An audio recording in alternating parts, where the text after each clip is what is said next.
Okay, well, thank you everybody for coming back to this afternoon session of Leicester Digital Live.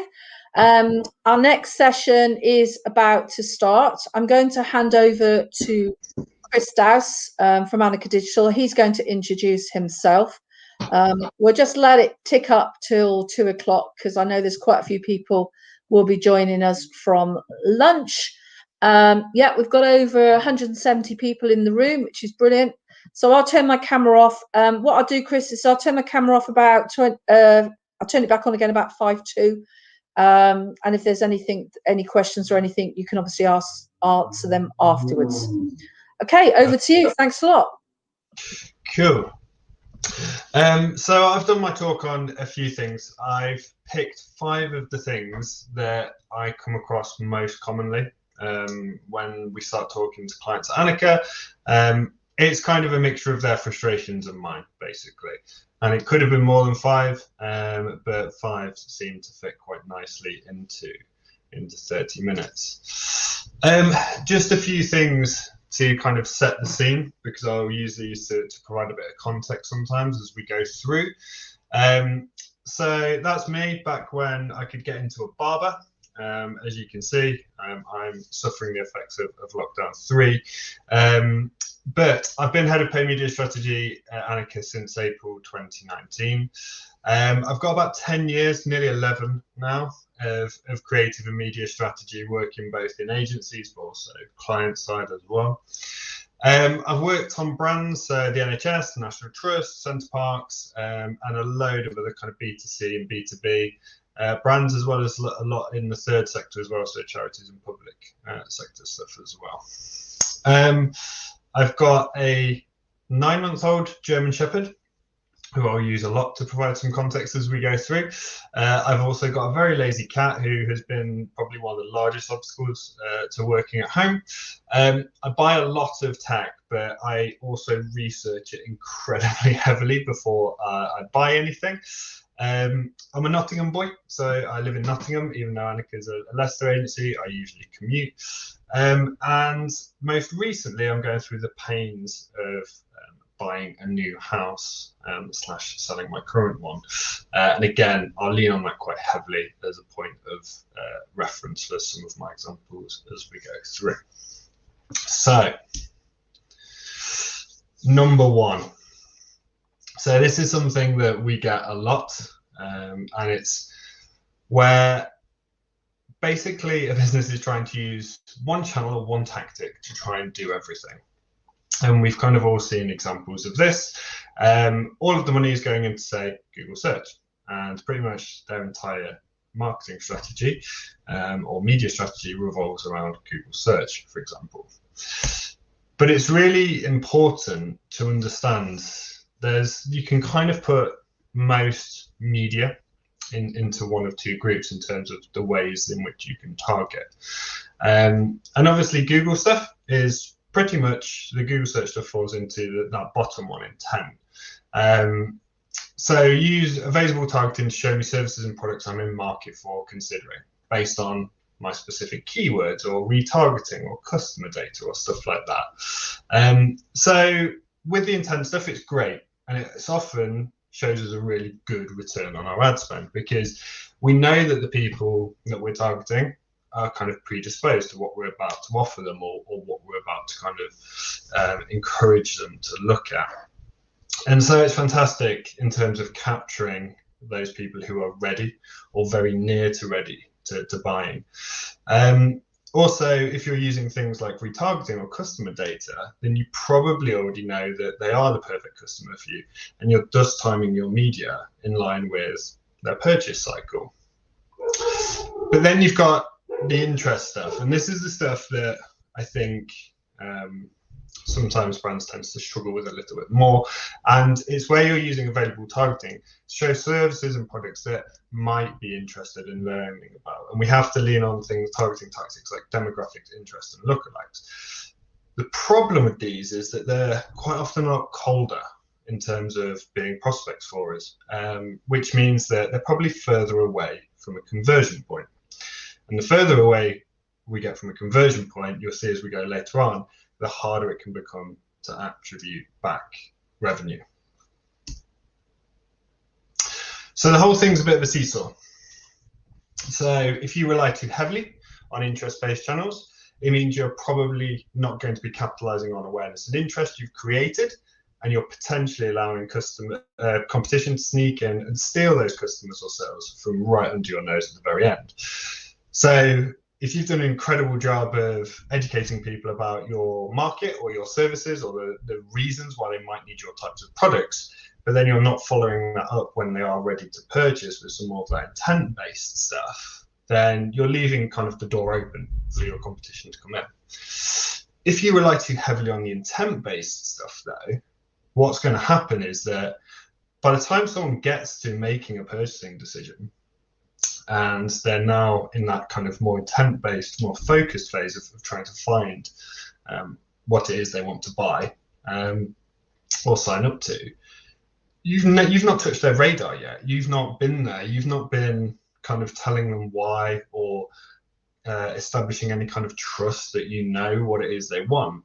So you're just kind of appearing at the very last moment, kind of out of nowhere, and actually you've kind of missed the opportunity to build any kind of relationship prior to that customer wanting to buy anything. So the whole thing has to be a balance, and what you quite often see, or when brands are first kind of going into market, it's really easy to bias too heavily into that intent-based stuff, because like I say, it's a safer bet generally because you know they're warmer leads.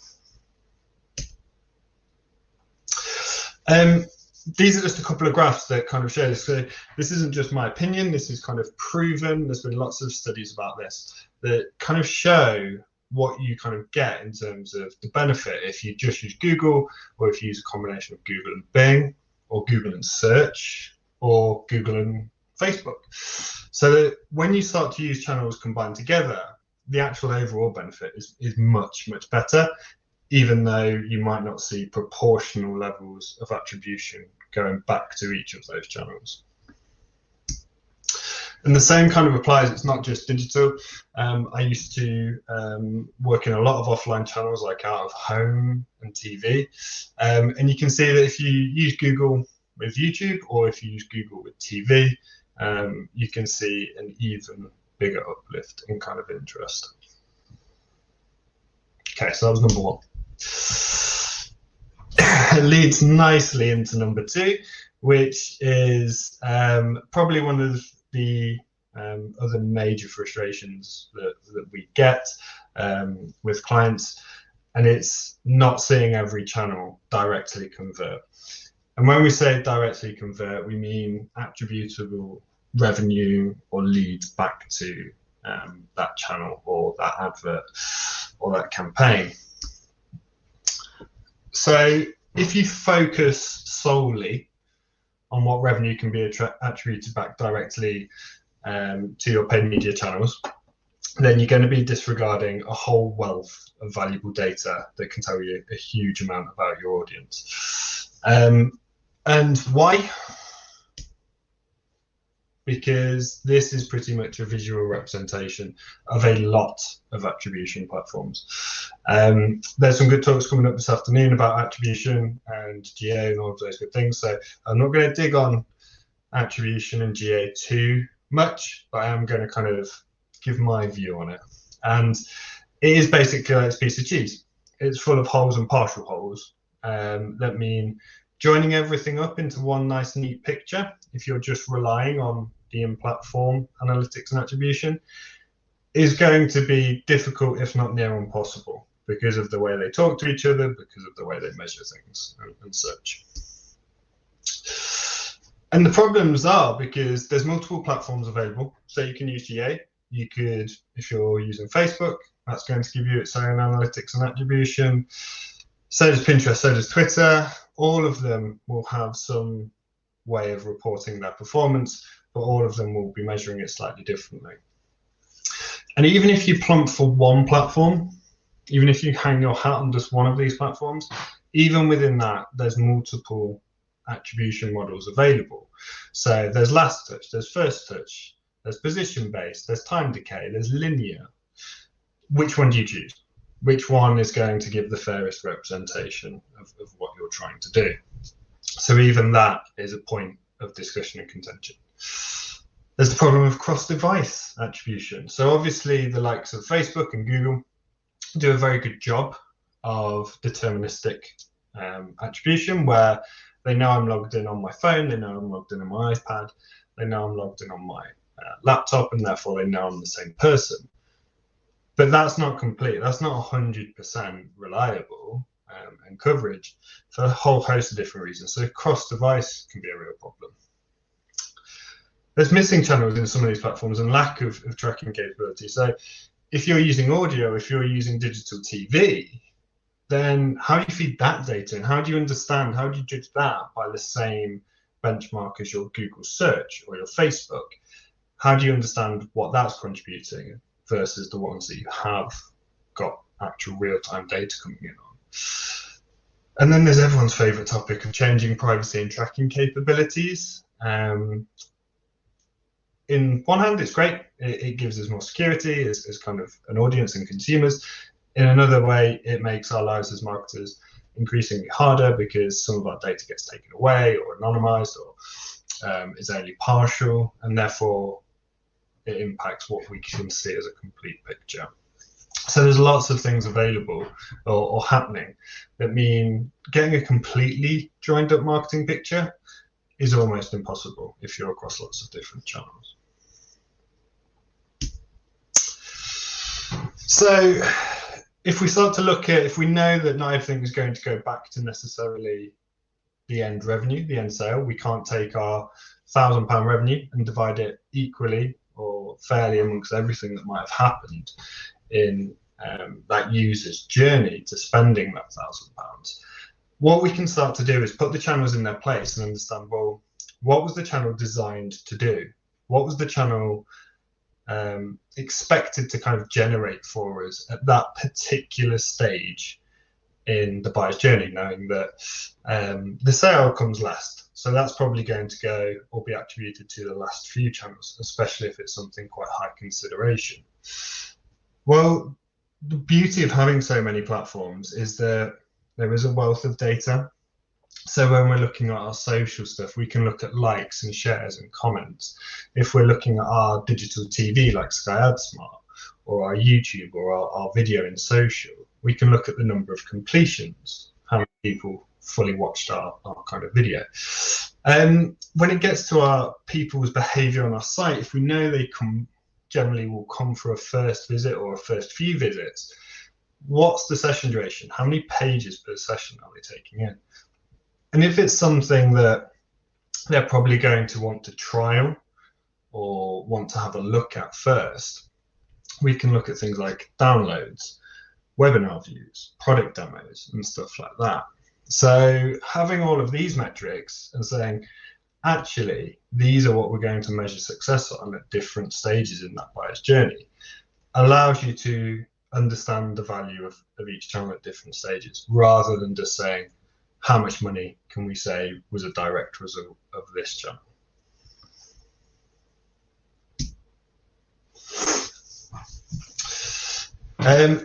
So number 3, this one is probably more of a personal bugbear than it is a specific thing we see all the time. But it's jumping straight to the sale without any introduction or education. And this is another thing that's really easy to fall into the trap with, because essentially, pretty much for most of our clients and most of our businesses, we are going to be judged by an overall revenue figure or sales figure or profit figure. And everything needs to kind of ladder back to that in some way. And therefore, that makes it really easy to focus just on the sale. Get the sale in, get the revenue target hit.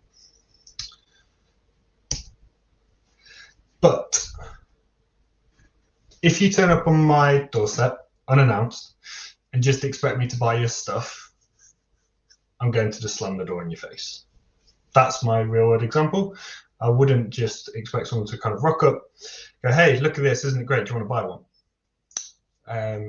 it's not how it happens in the real world, but we seem to think that there's a lot of behaviors that we kind of do in the digital world that we wouldn't ever do in the real world. And one of them is going straight for the jugular when it comes to the sale without kind of really warming up a lead or a prospect. So 84, this is a stat I found. There's a few of these and I've put the links to all of them on the bottom of the relevant slide so you can take a look.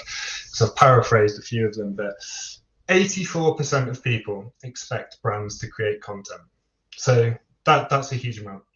And what we mean by content, it can take all different shapes and forms, depending on kind of what industry you're in and what kind of products or services you sell. But there is an expectation that as a brand, you're going to be valuable in some way to educating your audience. 45% of B2C marketers believe visual content is the most important type of content. So that could be video, that could be infographics, that could be anything that kind of brings your product to life in kind of a visual way. And 88% of B2B marketers agree that creating content makes their audience view their organization as credible and trusted.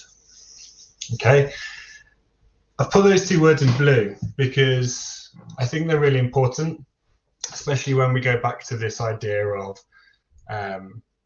value and kind of money. You can't necessarily put a value on whether a channel is adding to your credibility and your trust. But it's a huge kind of benefit to what you do. And an example would be, for example, I've, like I said, in the process of selling my house, credibility and trust was one thing that was super important for loads and loads of different reasons. So when I was looking for a conveyancer, when I was looking for the agent to sell my current house, all of these things, everyone can appear for the keywords and basically offer me the same thing. We can sell your house. And that's fine. That's all really I need them to do. And they've got some kind of pricing advantages in that they can charge varying amounts of kind of commission on that. But what I actually want to know is who's going to kind of pick up the phone. Have you got, what's the process? So this was the first house that we needed to sell. So I wanted to know things about the process. And what I actually ended up doing is going to an agent that had a guide, a really nice clear guide that was all the different steps to selling and buying a house. And I was like, okay, that makes it nice and easy to understand. And that's ultimately who I've gone with. That piece of content, I could have taken that, read it, and gone to any agent. But I chose to go with the one that generated this piece of content for me. Because it actually explained things that made me feel at ease with the process, and therefore it made me feel at ease with them. And to kind of back that up with another stat is this one, which was from an Edelman Trust Barometer report. Brand trust is second only to price for purchase and loyalty. So again, purchasing and loyalty is something that basically, when I knew nothing about dogs or dog food, when I got my dog 9 months ago, first dog I've ever had. So obviously, first thing I did, how do I keep this thing alive in terms of food? And I looked at all these different brands, and price didn't really come into it because there was lots around the same price. That didn't, like, price wasn't a competitive advantage from my point of view. What I wanted was to read the reviews, to read the advice. So there was lots of brands that had lots of good advice on my breed of dog and the type of diet and the type of mixture of food it should have. And again, I've bought one brand since I bought a home, and that's all I've bought since. Nothing to do with the price. It was all to do with the trust, and knowing that it was a good quality food that other breeders recommended, and that it's been developed for the type of dog that I want. So that's why, if you just focus on price, generally all you're ever going to do is end up in a race to the bottom, because everyone can keep cutting their price to a degree. And it's a really easy thing for a new brand to kind of come in and use as their competitive advantage to go, well, we can take X amount off that price, and therefore be cheaper. Trust is a lot harder to kind of take away or to gain, but it can be nearly as valuable as your price. So ignoring how your audience use different channels. This kind of ties into another talk I did a few months ago. And so the stat I'm going to use, which I've used multiple times kind of over the last few years, Facebook, the world's largest social platform, leaves video content muted. 83 to 92% viewed on the site is watched throughout the viewer choosing to turn the audio on. But what do brands do? They still produce videos that rely on sound. We've all seen kind of those interview type talking head stuff where they've not subtitled them, or in any way made any kind of attempt to make this appropriate for being viewed mute.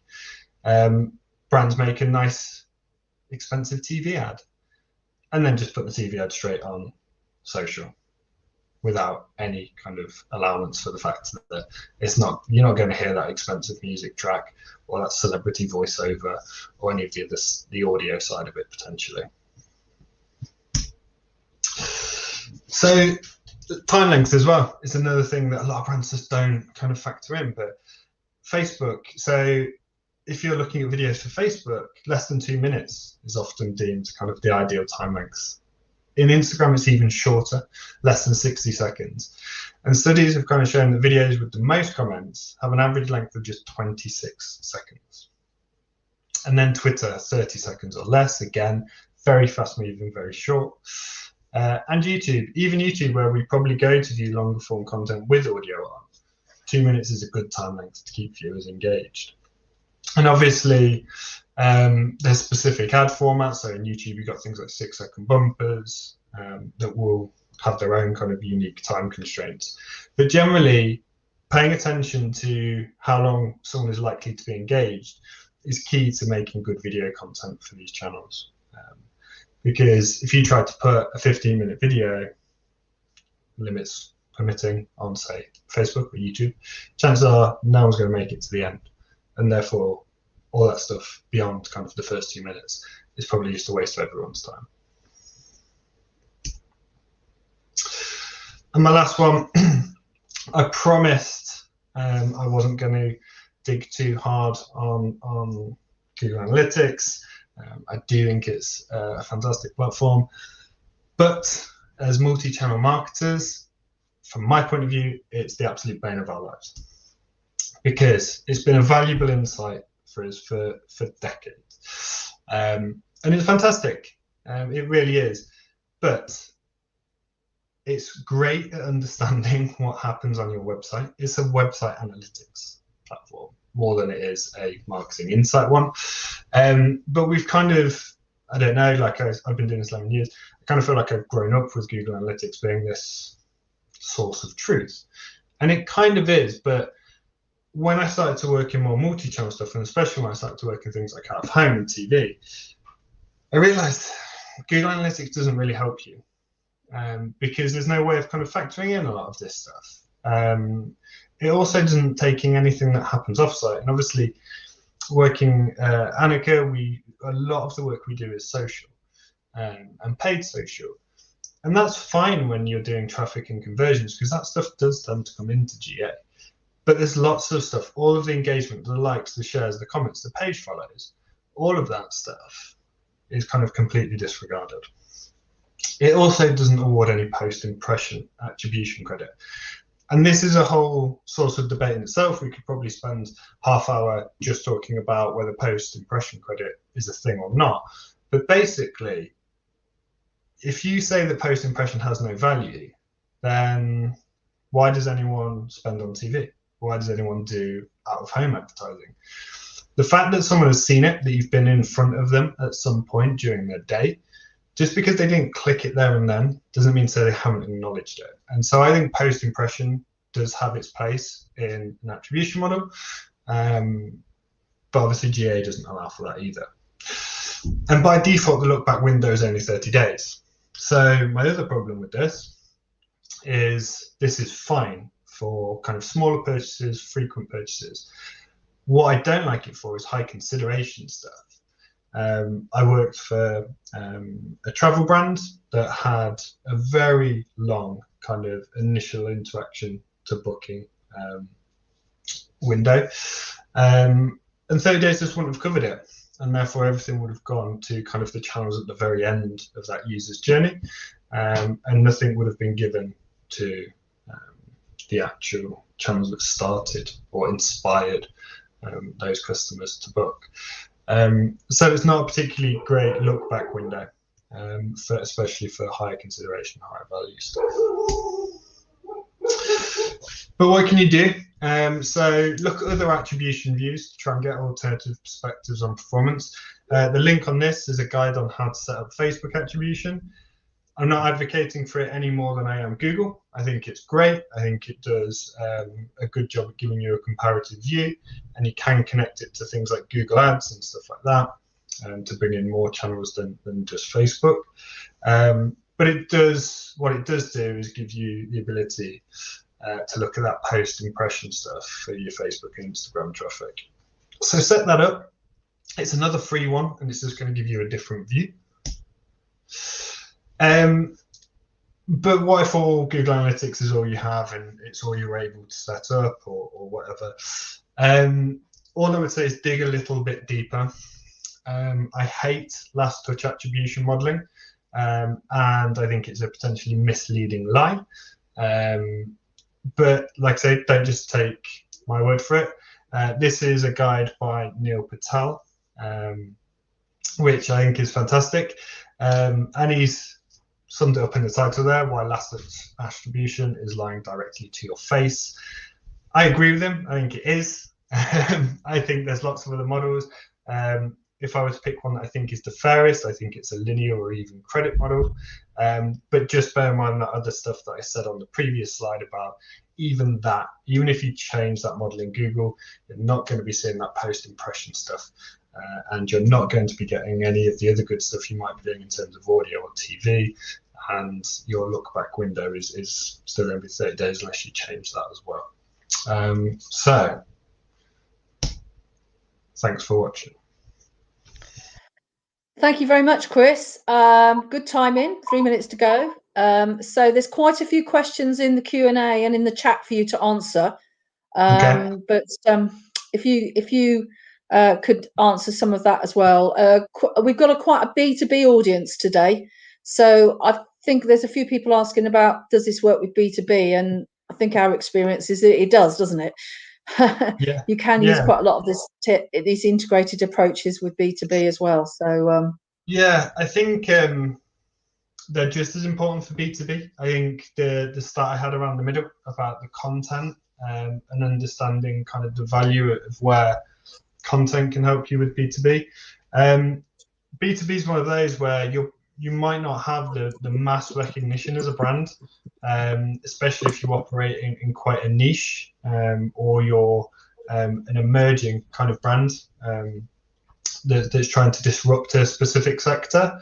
And that's where I think the kind of the content side and really kind of thinking about what you need to do in terms of to kind of educate your audience before you ask them to kind of sign up or buy or even just speak to a sales rep is really important. So yeah, I think it's particularly valid for B2B. I think the analytics side, from my point of view, can become even trickier in B2B because of kind of the lead gen process and the way sometimes kind of a lot of the journey is taken over by sales reps and stuff like that. And it makes it really hard to then understand, okay, yeah, there might have been 500 leads go through GA, but which of the 500 turned into sales? And then how do you attribute that back to the channels you've got? And you have to think of platforms that can do that outside of GA. Yeah, I think that's the sort of stuff that, if any of you've seen the weekly Friday webinars, that's the sort of stuff that Ed talks about bringing in Salesforce data back into analytics, or the stuff we won the Drum Award for, which was bringing Salesforce data back into Google Ads. Thanks very much, Chris. If you want to turn your camera off and answer some questions, I am hoping that Ed's going to turn his camera on now, so we can get rid of that. Was brilliant, Chris. Thank you very much.